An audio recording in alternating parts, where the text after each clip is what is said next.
proclaim that captives will be released and prisoners will be freed. Let us pray. Father God, once again, thank you so much of your greatness and goodness. Thank you, God, for this wonderful time that you have given unto us. Wherein we can hear again your message. We can be strengthened. We can be recharged through the power of the Spirit of God and the power of thy words. Salamat, Lord. Continually cover us with your presence and let your anointing will flow greatly upon us. And let your message be understood by the power of the Spirit. Message last week about the time of the Lord's favor, part 2. The time of the Lord's favor. So, ang panahon sa pabor sa Ginoo is really coming for everyone nga mga katawan sa Ginoo. Isang pabor ni nga ihatag ni Lord nga the good news will be preached to the poor. Ang maayong balita iwali sa mga timawa. Aron nga sila makadungog, aron sila makasabot, aron mabago ang ilang kinabuhi o panginabuhi. Kay mo na epekto mabago atong kinabuhi ug atong panginabuhi.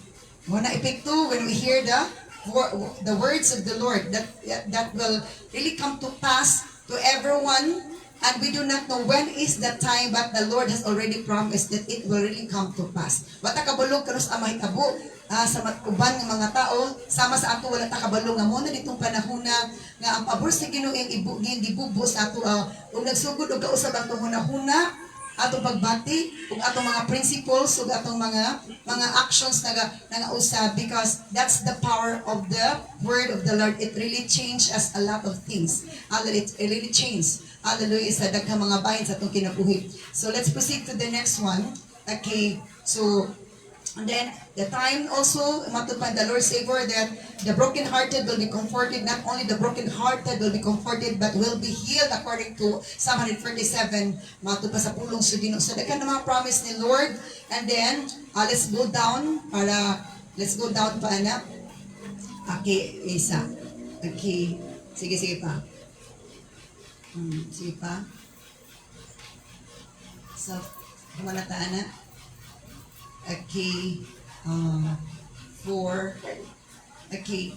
So, ingon pa din sa Isaiah 61 verse 4 that they will rebuild the ancient ruins, repairing cities destroyed long ago.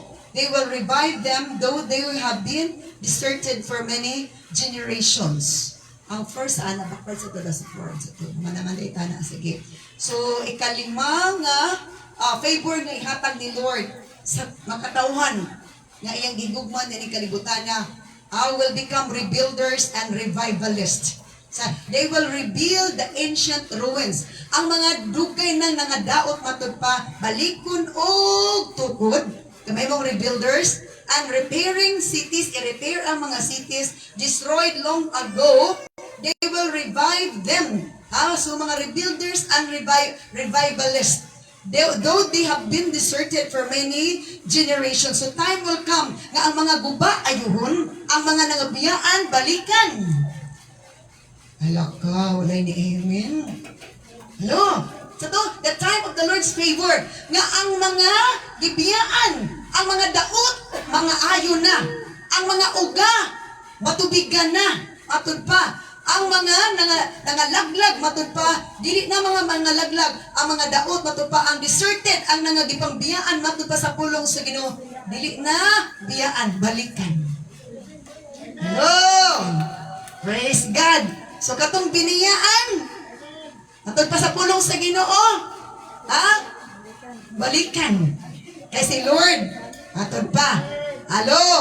So ingana na ay mga saad ni Lord. But before this will happen, kinahanglan nga mududto ta sa Ginoo para kining tanan duol na gid maabot sa ato kay layo na may tabo kung mupalayo punta sa Ginoo.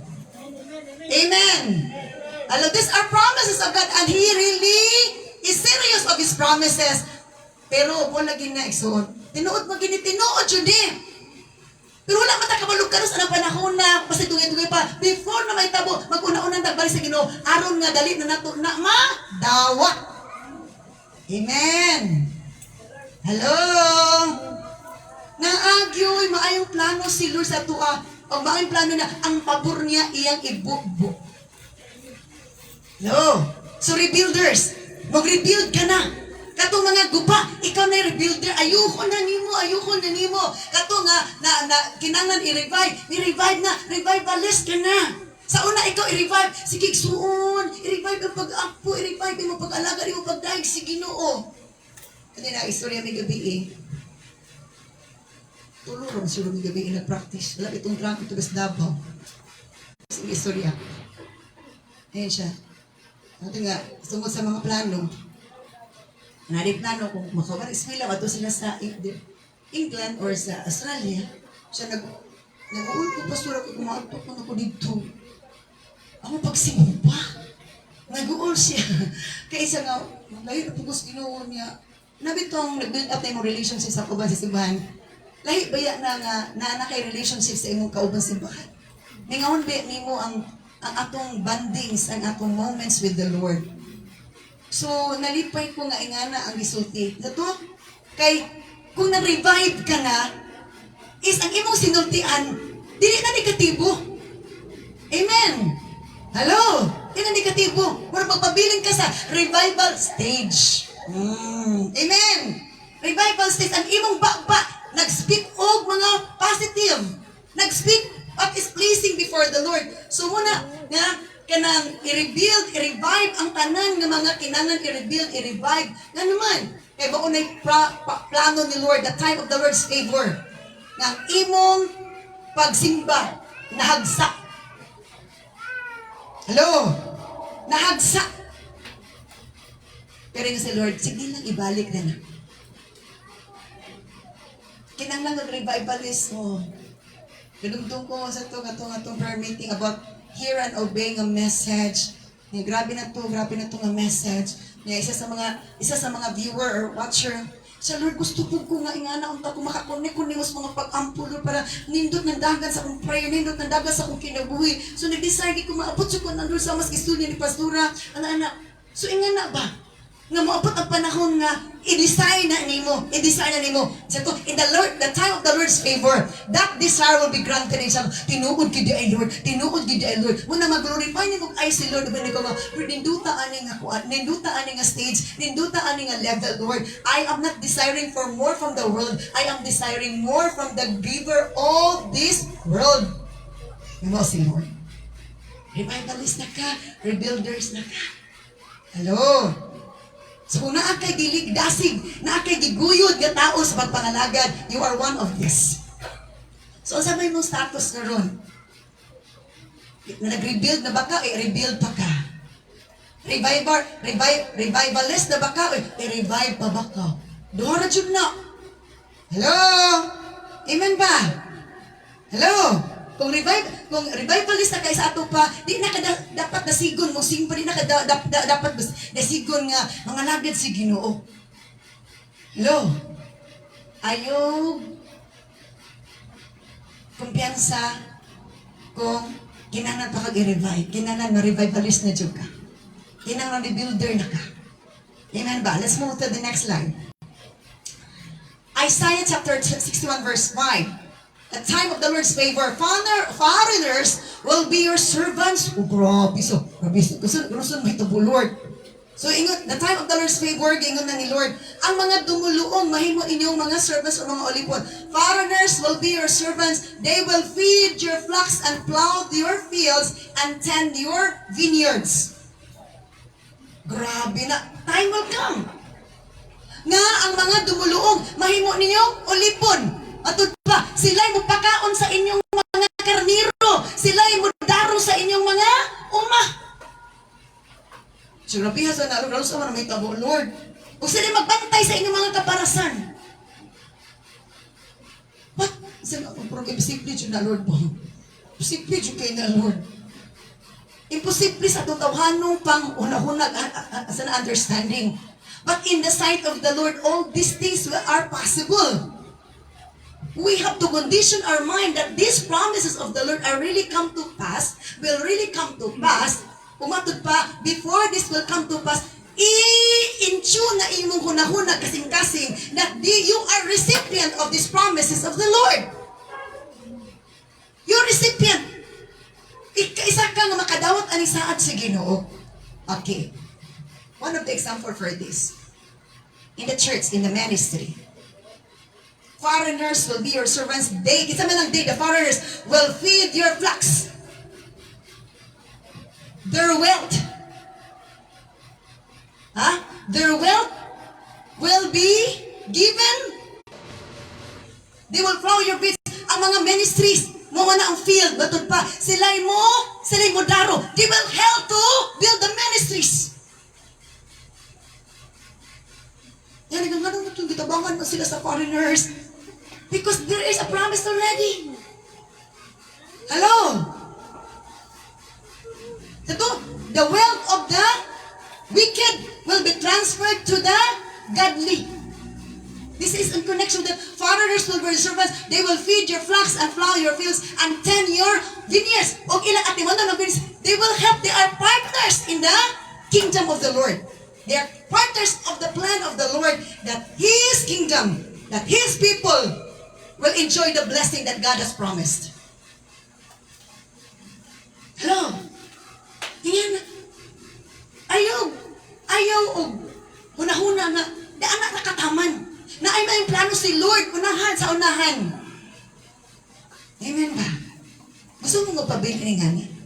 Si Lord, dili lang ingana ay niukuan. Kung giganahan na mo ano ko, there is still much more.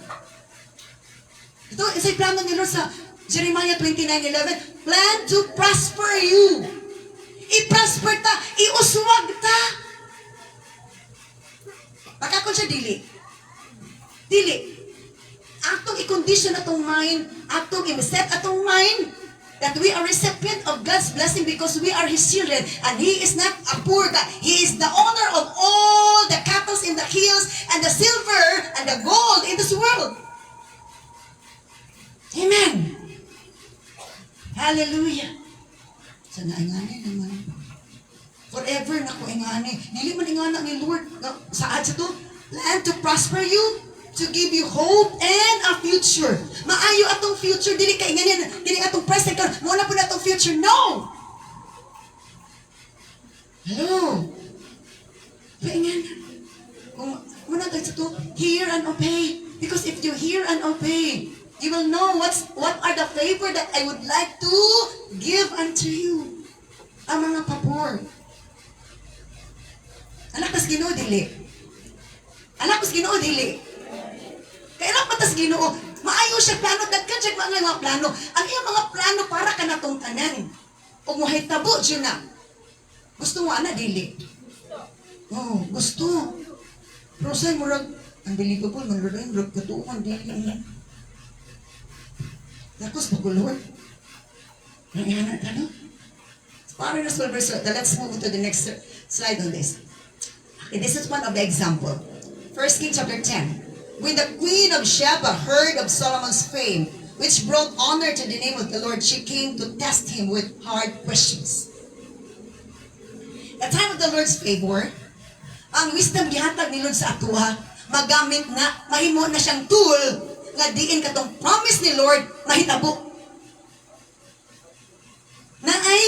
Naa siya'y passage, naa siya'y agianan, naa siya'y instrument, naa siya'y pamaagi nga ang iyang saad mahitabo. Nabaniog na ang kaalam ni Solomon. Here comes the Queen of Sheba. Siya o ba? Nga na siya Solomon. Sa tanang mga hari sa kalibutan, nga na siya. So, matod pa, ni adto siya sa gingarian ni Solomon. Gitest niya si Solomon. Kung sagid ka, alamon siya. Let's move to the next one. So, katong iyang eagerness to know about Solomon's wisdom and wealth. Di ba foreigner siya? Foreigner si Queen of Sheba. Di siya dili siya Israelite. Di siya Jewish. So pag-abot na when she arrived in Jerusalem with a large group of attendants and a great caravan of camels loaded with spices, large quantities of gold and precious jewels. When she met with Solomon, she talked with him about everything she had on her mind. The time of the Lord's favor. Grabe ang abra ni Lord. Large of a great caravan of camels. Linya ang camels, nagdala og panalangin. Daghan kaayo nga loaded with spices matupakor dito na kadto po to nahitabo ingato kadagana ang ilang mga lamas gidala dito. Then perti daghana nga bulawan og mga hamili nga mga jewels or mga precious stones. Moabot ang panahon, dili siguro ingani kadagan pero na ay coming a blessing kay time of the Lord's favor. Kitang tanan anak sa Ginoo, bubuan ta niya depende din na sa level sa atong pagkapiniya lang. Amen ba? Tagsa-tagsa ta na ay gipromise ni Lord. Amen ba? Nata gipromise ni Lord nga magtagaan tag panalangin. Ug matod pa dinhi nga nakikistorya si Queen of Sheba kang Solomon. Kung unsay nabutang sa kunahuna ni Queen of Sheba, iya diyong gipagawas.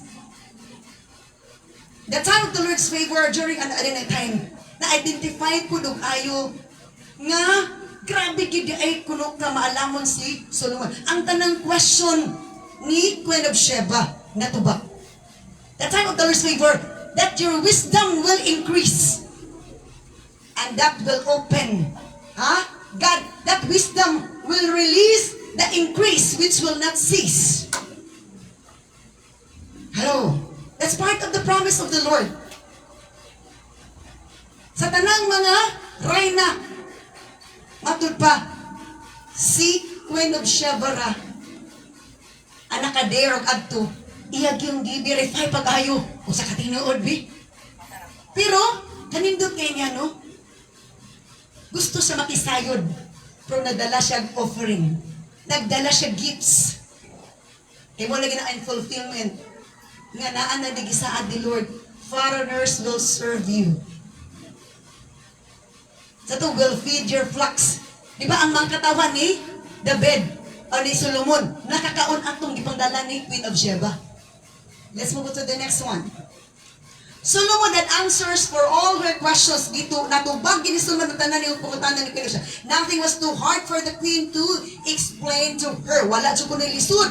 Nga patod pa nga kining question nga wala na tubag ni King Solomon. When the Queen of Sheba realized how very wise Solomon was, and when she saw the palace he had built, so di na siya ito nangutaan na nanguan sa about sa nasutok nahuna ni Solomon. Patakita gid niya palasyo nga grabe gid ka nindo. The time of the Lord's favor, not only your wisdom will be exposed, your achievements will be exposed.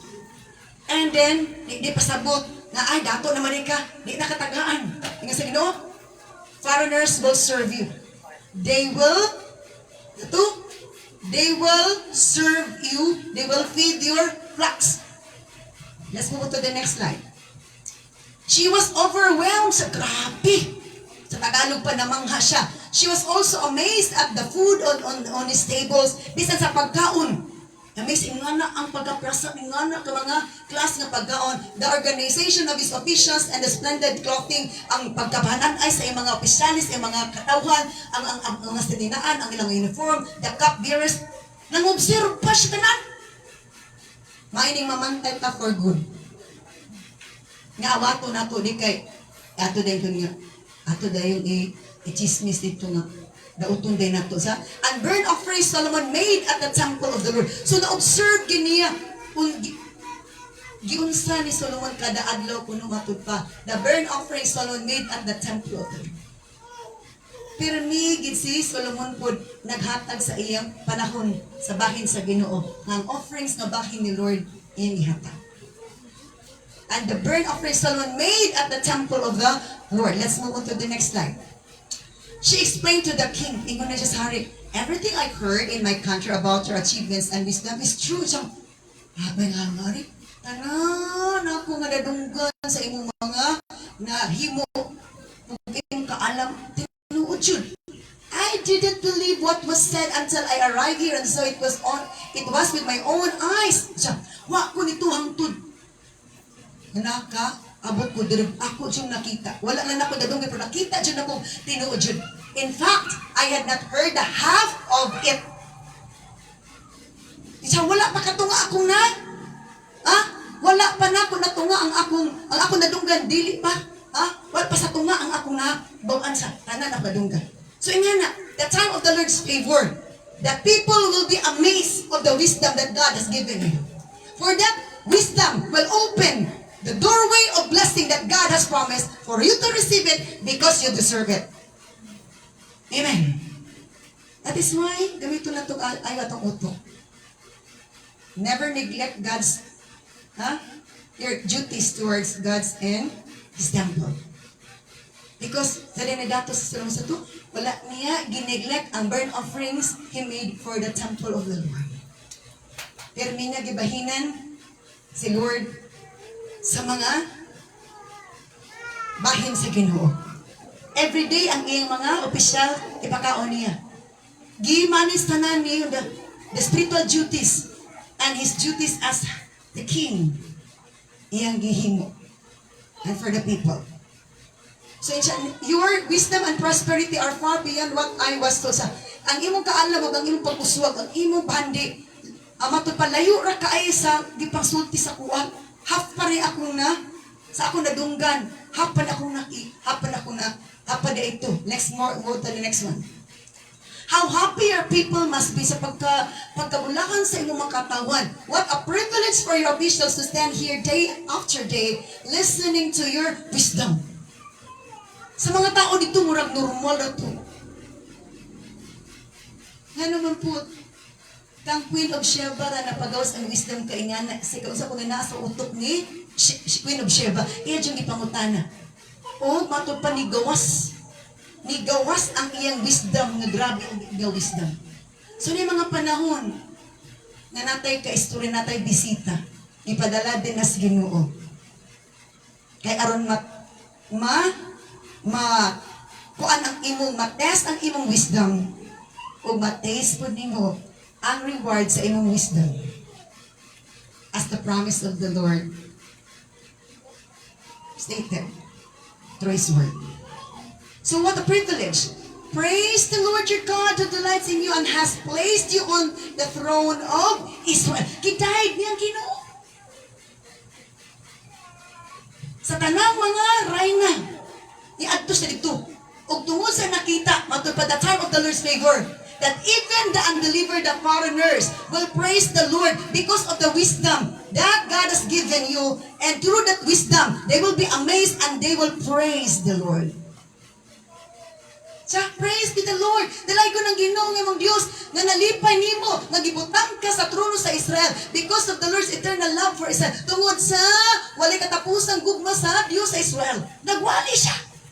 The time of the Lord's favor. Nga, musulti ang mga unbeliever, mga foreigners, o godly nga mga messages because of you, who is the doorway of the praises to be uttered by the foreigners, because the time of the Lord's favor, nothing can hold the praises that God deserves. Be the access, be the doorway that the foreigners will praise and honor the Lord. Di na gamito na ito ng wisdom. Di sa mga gadget. Entertain. The stand by God. To let your wisdom be able to come out. Mugawas. And they will be blessed. And they will praise the Lord. The time of the Lord's favor. That you will be exalted by the people nga tinuod gyud ang kinunaan nimo, because that is not an ordinary wisdom. That is wisdom coming from the Lord. He has made you king so you can rule with justice and righteousness. Gidayeg siya kayo. Let's move to the next one. Then human nagpraise, i-praise niya ang Ginoo, i-praise niyang hari. Because the time of the Lord's favor, that the King of Kings will be praised, and the King of this earth will be praised, that He exalted, pagdaig niya. Then she gave the king a gift of 9,000 pounds of gold, great quantities of spices and precious jewels.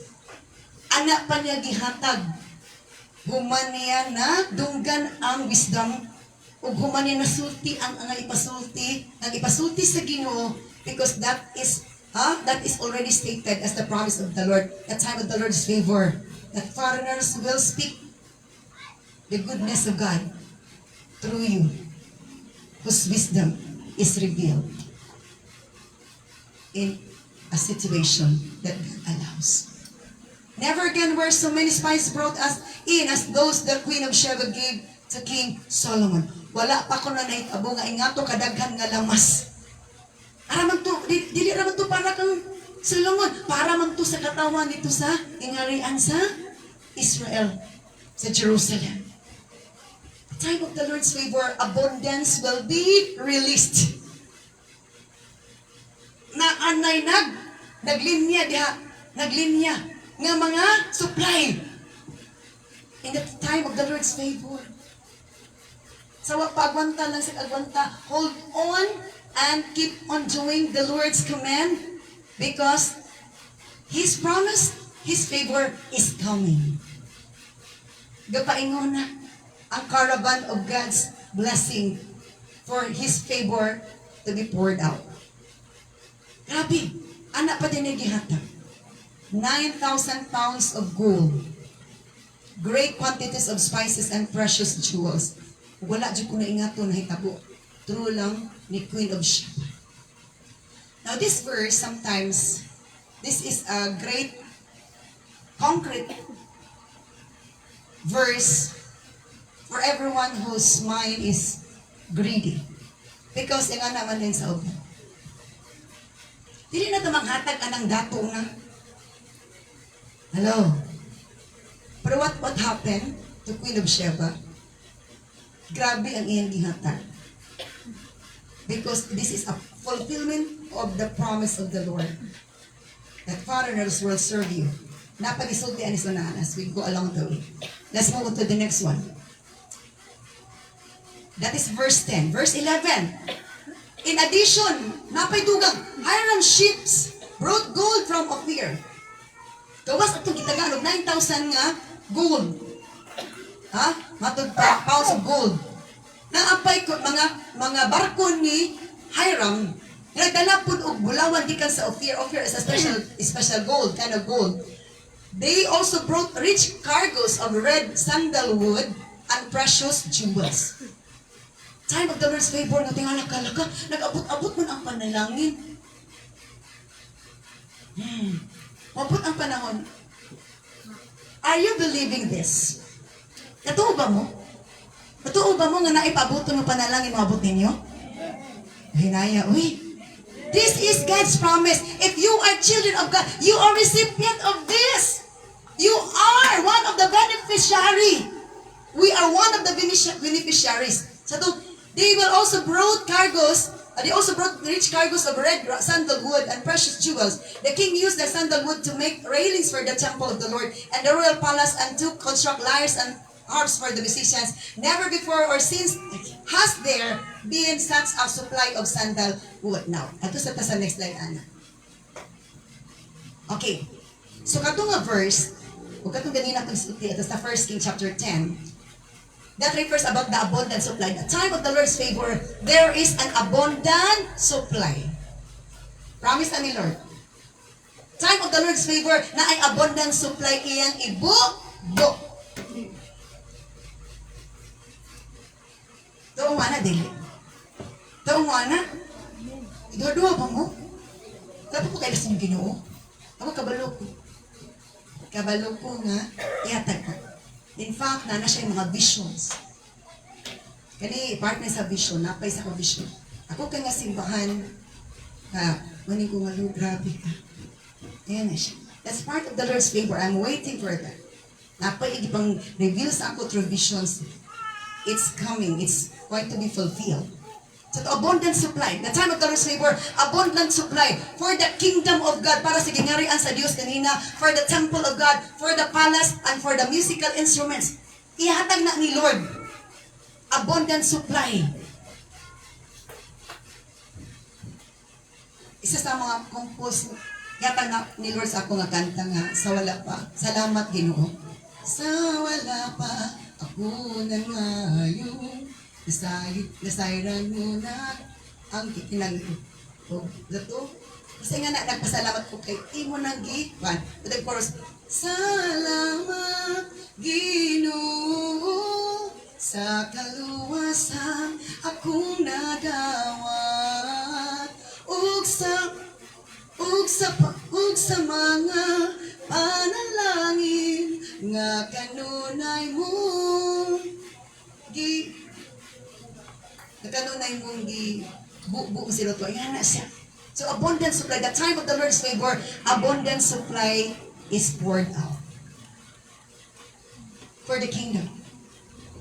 Para daghang mamatipay. For the temple of God, sa templo sa Ginoo. Ito katong sandalwood, yat ni si Hiram sa ship sa mga sa iya mga sana ka ng mga barko. Yeah? Then for the palace gamit sa ni King Solomon sa iyang palace, sa kingdom, sa palace, and then for the musical instruments. Na ang tanan ng mga panginahanglan nato itagbo nila for the palace sa atong bakros atong balay. Ug sa tanan nagikinahanglan sa atong balay ibubo na lilo.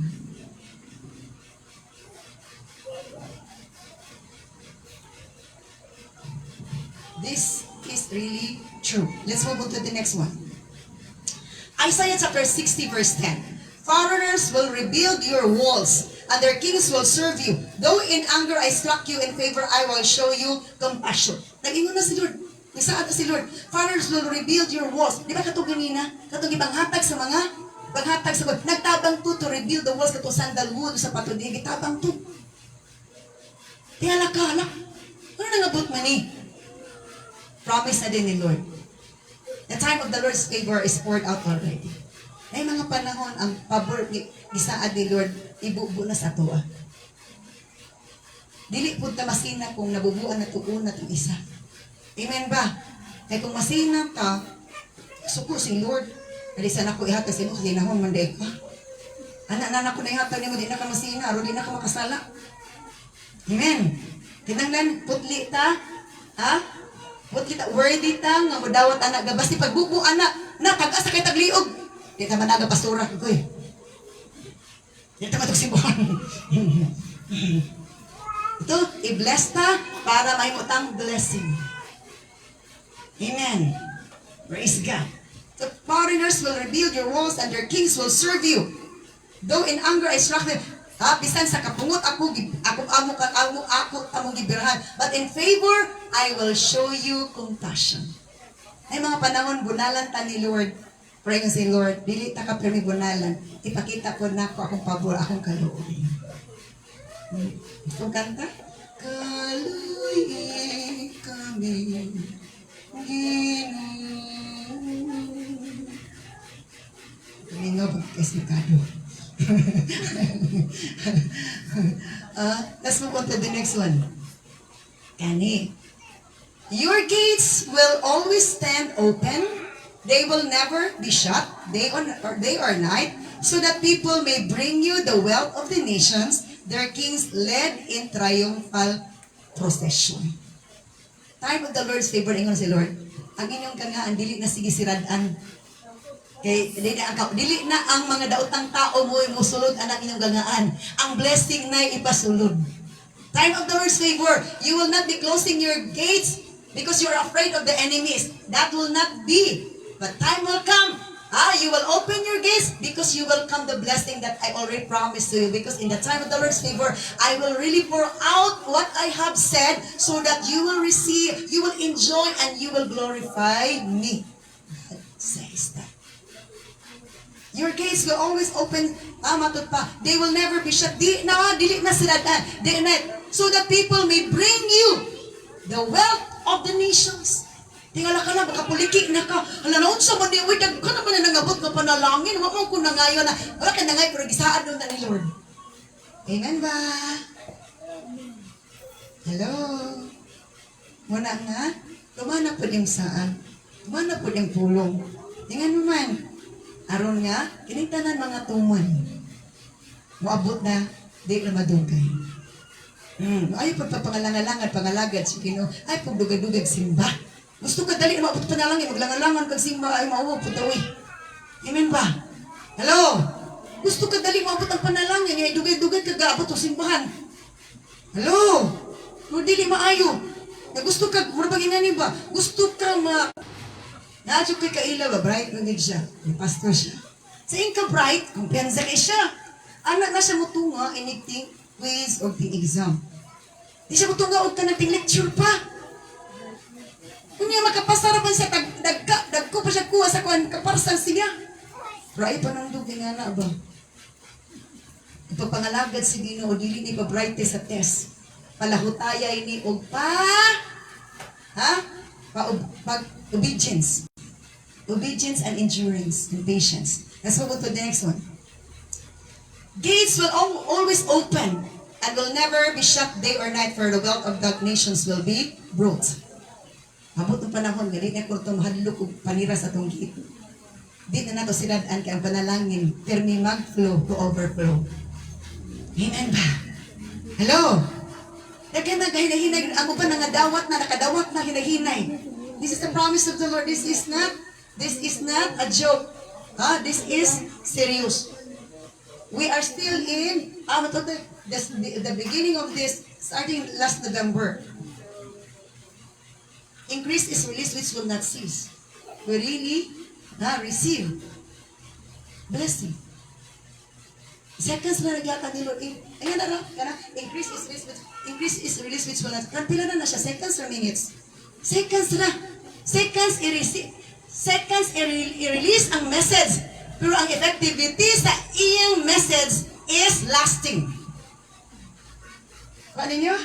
Seconds na ma-release ang message. I-release nila ang message. Pero ang effectivity sa iyang message is not just will last for seconds. It will last as long as you are still alive. Hello, let's move on to the next slide. Isaiah chapter 60 verse 12. For the nation or kingdom that will not serve you will perish. Sabi ni Lord, ang mga kanasuran, mga foreigners will serve you. Kaya kung dili sila, mo serve ninyo, mga hanaw sila. Sinita ko makita ng tingala ka mga balay, nagwapo ka sa nangalangkat, mga sakyanan nangalangkat, ang ilang mga properties nangalangkat, inga sa mo na may tabo. Kung dili mo manghatag sa iyong mga wealth, ngadtos makatawan sa bluhaton sa Ginoo, kadaghan kay mga menis na nakinanglan, nang hangol kay mong dako. Ipaanod na nako na, kay kamo, walay papakana. Hello? Jeremiah, ipaanod ni Lord. Ipasunog ni Lord, kay mga properties, mga hangul. Huwag nang alagad, hangul pag tayo pagpangalagad, hangul pabuhatag bayan sa Ginoo, hangul pabuhatag sa bayan sa ilang talent. Yakin kaayo naging nanglan. Sa bulutos Ginoo. Sa dagatang talent po, sa di po kapitay commitment. Ang kagirian, ang nasod gingarian, nga dili mo alagad yung malaglag, it will be utterly ruined. Mapapagyud. Maringon ni Lord. Mapapag. Kaya pabor para nato, the time of the Lord's favor. Kita na po ang mag-enjoy sa blessing, sila na po'y makaluluoy. The time of the Lord's favor, ang favor para nato, ang mga naghudaka sa una, nga wala nang alagad, sila na po'y makaluluoy. The glory of the Lebanon will come to you. Ang imaya, the beauty, the favor, the power, hallelujah, the honor of Lebanon will come to you. The juniper, the fir, and the cypress together to adorn my sanctuary. Ang sipasabutan niyo. Kung panalanginan ta, dili nato limtan ang atong obligasyon sa sanktuaryo. Ang bahin sa Ginoo ihatag nato para mapagwapo ang buluhaton sa Ginoo, pagwapo ang balay sa Ginoo. Di kay atong balay nagwapo simbahan, wa kay improve kay wa makaliyata sa bahay sa Ginoo. Amen. So to adorn my sanctuary. Magwapon. Ito ipakita na sa kusman. Magwapon siya. Ang suga din sa front, tingnan na kumuha na siya. Ang katason mo, ang katason sa stairs sa siganan. Ang atmosphere during sa wapa nagsugod, why magsamok-samok, para dili ma-disturb ang presence ng Lord, dili ma-disturb. Maka-flow siya, ayaw, dili siya ma-distract. Yung kung Lord, uy, ano siya? It's a promise. It's a vision.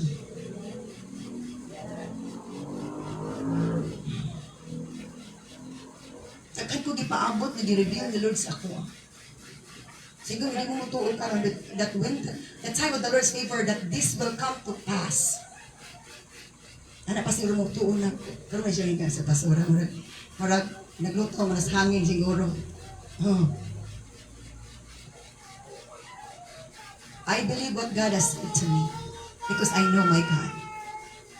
I know that He's not a liar. Katong building dito sa Bongbong, ipakita to ni Lord. Katong building dito sa school, ipakita. Kini nga building, ipakita ni Lord. Kung napay sa ka-building, ipakita. Dako, siya kayo sa niya. Kinako, stage na ni. That's a vision. To adorn my sanctuary. And it sounds, ang tanan-tanan ko nga, Lord, grabe. That's my long desire. Because nagpasalamat ko sa akong gitubuan na ministry. Ito ko nag-grow. It's very spirited. It's more on spirituality. It's not about carnality. It's about spirituality.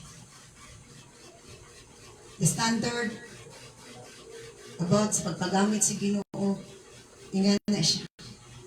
Dili na ko malimtana because product ko ana.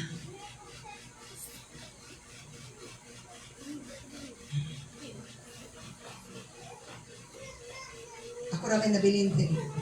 Since the time ako nabilin diri, at TV, bulos na Christian songs. Gusto na ako ma-preserve na kaya nga, dili distracted ang sintos Ginoo. Ingana ako ni Sarah, I always desire to be closer to the Lord so that I can hear His messages that I could able to deliver to you.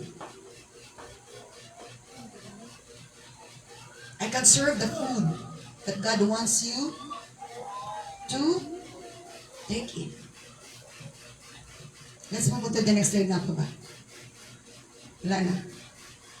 Hallelujah. So to adorn my sanctuary.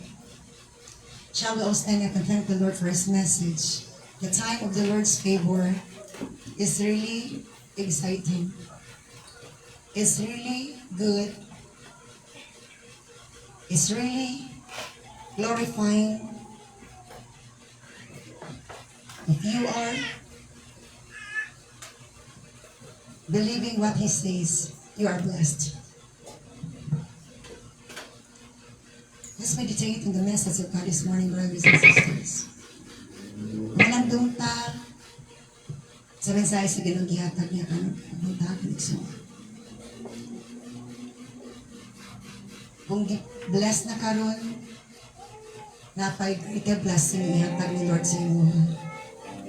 Kung nagkalisod karon, dili ka magpabilin nga nagkalisod. Kung troubled ka karon, dili ka magpabilin nga trouble. Kung unsa man ang imong negative status karon, struggled status, bothered status, you will not stay that kind of level of life. The time of the Lord's favor, you will be amazed.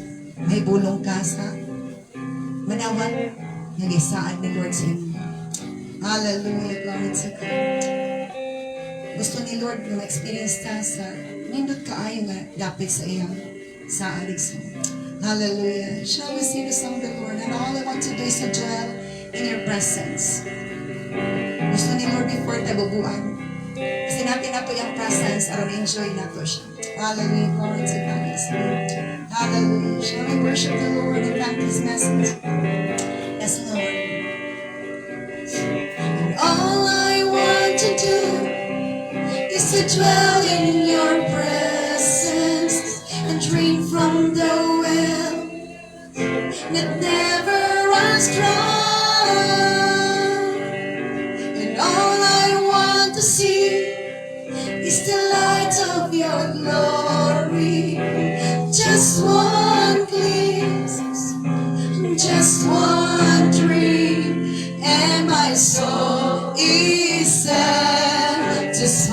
One more time, let's sing the song. And all I want to do is to dwell in your presence and drink from the well that never runs dry.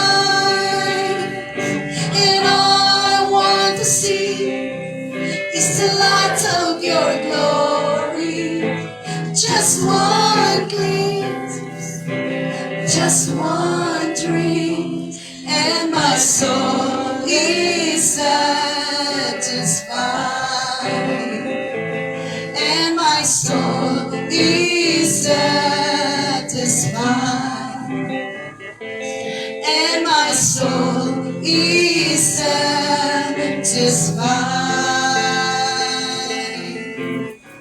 Lord, salamat kayo sa mga pulong. Salamat na masatisfied ang mga, hallelujah, sa mga soul's needs, Lord, needs for the soul, needs, Lord God, ng wealth, needs sa kingdom, Lord God, needs sa palace, needs sa musical instruments as what you promised. Abundant supply will be poured out, will be given, Lord God, because you wanted everyone to experience what you have promised in the time of your favor, Lord. Seal your words with your precious blood and continually bless your people with faith, hope, and courage to believe what you have said, O Lord God, so that, Lord, hallelujah, you will be honored and the devil could not able to hold, O Lord God, hallelujah, hallelujah, sa iyong makatawan by injecting doubts and fear and hallelujah, negative, O Lord God, ng words. In the mighty name of Jesus Christ of Nazareth, we pray, and everyone will say, Amen. A big hand of